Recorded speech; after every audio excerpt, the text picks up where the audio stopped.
موسیٰ نے کہا کہ خدا فرماتا ہے کہ وہ بیل کام میں لگا ہوا نہ ہو، نہ تو زمین جوتتا ہو اور نہ کھیتی کو پانی دیتا ہو، اس میں کسی طرح کا داغ نہ ہو۔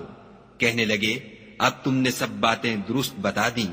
غرض بڑی مشکل سے انہوں نے اس بیل کو ذبح کیا اور وہ ایسا کرنے والے تھے نہیں۔ اور جب تم نے ایک شخص کو قتل کیا تو اس میں باہم جھگڑنے لگے، لیکن جو بات تم چھپا رہے تھے خدا اس کو ظاہر کرنے والا تھا۔ تو ہم نے کہا کہ اس بیل کا کوئی سا ٹکڑا مقتول کو مارو، اس طرح خدا مردوں کو زندہ کرتا ہے اور تم کو اپنی قدرت کی نشانیاں دکھاتا ہے تاکہ تم سمجھو۔ پھر اس کے بعد تمہارے دل سخت ہو گئے، گویا وہ پتھر ہیں یا ان سے بھی زیادہ سخت۔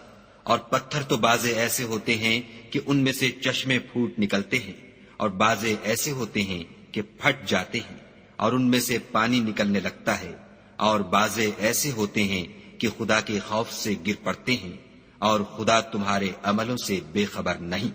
مومنو، کیا تم امید رکھتے ہو کہ یہ لوگ تمہارے دین کے قائل ہو جائیں گے، حالانکہ ان میں سے کچھ لوگ کلام خدا یعنی تورات کو سنتے پھر اس کے سمجھ لینے کے بعد اس کو جان بوجھ کر بدل دیتے رہے ہیں۔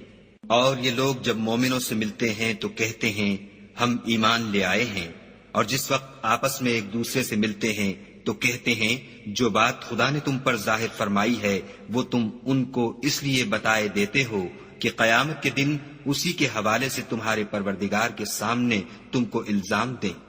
کیا تم سمجھتے نہیں؟ کیا یہ لوگ یہ نہیں جانتے کہ جو کچھ یہ چھپاتے اور جو کچھ ظاہر کرتے ہیں خدا کو سب معلوم ہے؟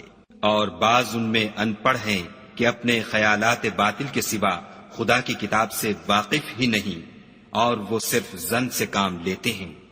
تو ان لوگوں پر افسوس ہے جو اپنے ہاتھ سے تو کتاب لکھتے ہیں اور کہتے یہ ہیں کہ یہ خدا کے پاس سے آئی ہے تاکہ اس کے عوض تھوڑی سی قیمت یعنی دنیاوی منفیت حاصل کریں۔